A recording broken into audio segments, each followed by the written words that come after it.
हरे कृष्ण। आप सभी भक्तजनों का स्वागत है आज के सत्र में। सत्र का शुभारंभ हम पहले जगत गुरु श्रील प्रभुपाद जी की आज की कोट के साथ करेंगे। जगत गुरु श्रील प्रभुपाद की जय।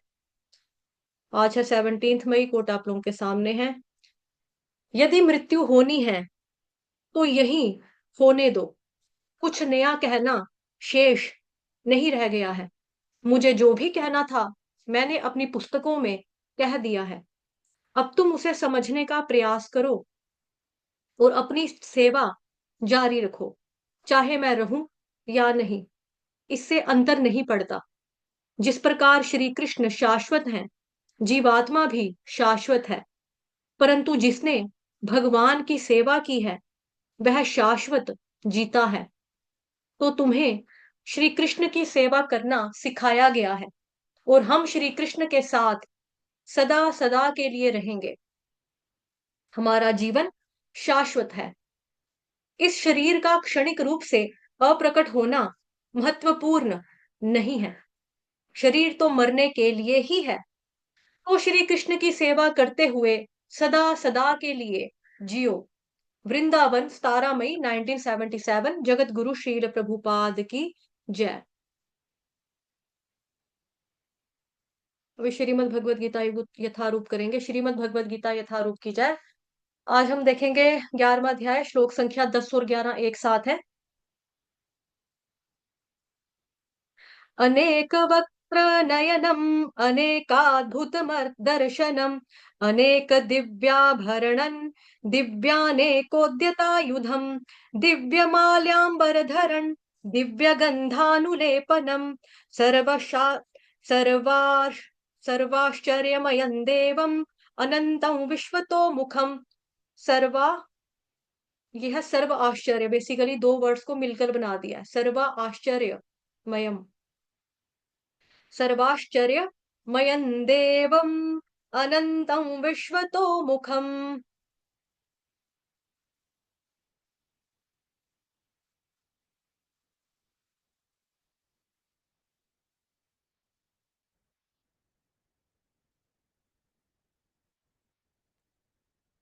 हरे तात्पर्य। कृष्णा सभी भक्तों को पंचांग प्रणाम। अनुवाद। अर्जुन ने उस विश्व रूप में असंख्य मुख, असंख्य नेत्र तथा असंख्य आश्चर्यमय दृश्य देखे। यह रूप अनेक दैवी आभूषणों से अलंकृत था और अनेक दैवी हथियार उठाए हुए था। यह देवी मालाएं तथा वस्त्र धारण किए था और उस पर अनेक दिव्य सुगंधियां लगी थीं। सब कुछ आश्चर्यमय, तेजमय, असीम तथा सर्वत्र व्याप्त था।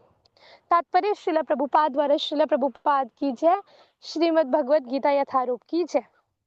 इन दोनों श्लोकों में अनेक शब्द का बारंबार प्रयोग हुआ है। वह जो यह सूचित करता है कि अर्जुन जिस रूप को देख रहे थे उसके हाथों, मुखों, पांवों की कोई सीमा ना थी।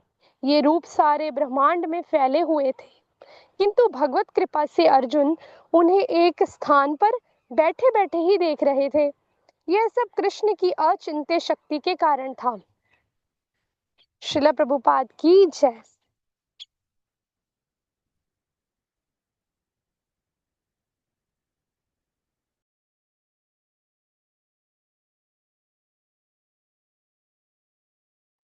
हरे कृष्णा। धन्यवाद माता जी। हरि बोल। पंचांग प्रणाम। अनेक वक्त्र नयनम अनेकाद्भुत दर्शनम अनेक दिव्याभरण भरणन। दो न है यहाँ पे। अण एक बाण का, उसके ऊपर जो बिंदी है उसका उच्चारण भी आधे हलंत न से होगा। क्यों? क्योंकि आगे लगा है द, तथ द द न। ठीक है, इसलिए यहाँ पे भरणन इस तरह से आएगा। दिव्यानेकोद्यता युधम दिव्यमाल्याम्बरधरन् दिव्यगन्धानुलेपनम् सर्वाश्चर्यमयं देवम् अनंतं विश्वतो मुखम। अर्जुन ने इस विश्व रूप में असंख्य मुख, असंख्य नेत्र तथा असंख्य आश्चर्यमय दृश्य देखे। यह रूप अनेक दैवी आभूषणों से अलंकृत था और अनेक दैवी हथियार उठाए हुए था। यह दैवी मालाएं तथा वस्त्र धारण किए था और उस पर अनेक दिव्य सुगंधियां लगी थी। सब कुछ आश्चर्यमय, तेजमय, असीम तथा सर्वत्र व्याप्त था। अब सबसे पहले यहाँ पे स्वरूप का वर्णन हो रहा है कि अनेक अनेक, तो बेसिकली यहाँ पे सब चीजों को अनेक अनेक अनेक अनेक या असंख्य असंख्य असंख्य असंख्य बताया जा रहा है यहाँ पर। 10th वाले श्लोक में देखेंगे अगर आप ऊपर, अनेक वक्त्र, अनेक अद्भुत, अनेक दिव्या, नेको अनेको यानी कि अनेको। ठीक है, यहाँ पे इस श्लोक में अनेक अनेक अनेक अनेक अनेक अनेक बार बार आया हुआ है। अनेक इसलिए कह रहे हैं क्योंकि ये शब्द बार बार आया है, क्योंकि जिसकी कोई सीमा नहीं हो। इतने उसने देखे मुख, इतने उसने देखी आंखें, इतने अर्जुन ने देखे दृश्य, ऐसे ऐसे दृश्य दिखे उसमें, और सबके सब दैवी आभूषणों से अलंकृत थे। उन्होंने हथियार धारण करके रखे हुए थे।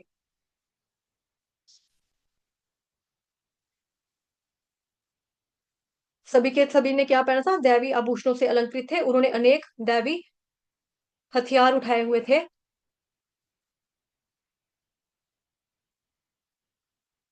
उन्होंने हथियार धारण कर रखे थे, जो हथियार धारण किए थे वो भी दैवी थे। उन्होंने जो सुगंध लगा कर रखी थी, वो सुगंध, जो सुगंध थी, वो खुशबू थी, वो भी अत्यंत दिव्य थी। ये सब वहां पर अर्जुन को दिख रहा है। यहां तक कि उन सबने दिव्य मालाओं को धारण कर रखा था, जो अर्जुन को भगवान श्री कृष्ण के स्वरूप में दिखाई दे रहा था। तो ये सब कुछ क्या है? दिव्य है। और ये सब सर्वत्र व्याप्त है ना? ये देखो, असीम, असीम का मतलब जिसकी कोई सीमा नहीं है। आश्चर्यमय, हैरान करने वाला था। तेज में प्रकाश बहुत ज्यादा उठ रहा था वहां से, ओज था उठ रहा। ठीक है, असीम, इसकी कोई तुलना भी नहीं कर सकते, किसी के बराबरी भी नहीं है। और सर्वत्र हर जगह फैला हुआ था ऐसा तेज जो था, हर जगह ऐसा प्रकाश जो था, हर जगह फैला हुआ था। कुछ भी नहीं दिखाई दे रहा था और उसके अलावा अर्जुन भगवान श्री कृष्ण के स्वरूप में दिखाई दे रहा था। तो ये सब दिव्य है और ये सब सर्वत्र व्याप्त है। जो जो अर्जुन को दिखाई दे रहा था ना, कृष्ण भगवान के स्वरूप में दिखाई दे रहा था, वो सब दिव्य है और सब हर जगह फैला हुआ सर्वत्र व्याप्त है। एक जगह नहीं दिख रहा था वो सब, वो सब और सर्वत्र व्याप्त था। वही चीज तात्पर्य में यहाँ पे बताई है कि अनेक शब्द बार बार उपयोग हुआ है इसमें। देख रहा था उसमें, अनेक हाथों, अनेक मुख, अनेक पांव, उसकी कोई सीमा नहीं थी। ये रूप सारे ब्रह्मांड में फैले हुए थे, किंतु भगवान की कृपा से अर्जुन उनको एक स्थान पर बैठे बैठे देख रहा था। यह सब कृष्ण भगवान जी की अचिंत्य शक्ति के कारण था। अचिंत्य शक्ति, ये भागवत महापुराण में इसके बारे में परसों चर्चा अच्छे से हुई थी, अचिंत्य के लिए, कि कैसे भगवान अचिंत्य हैं। है ना? परसों वाली क्लास में, शाम वाले बैच में अच्छे से चर्चा हुई थी इसके ऊपर।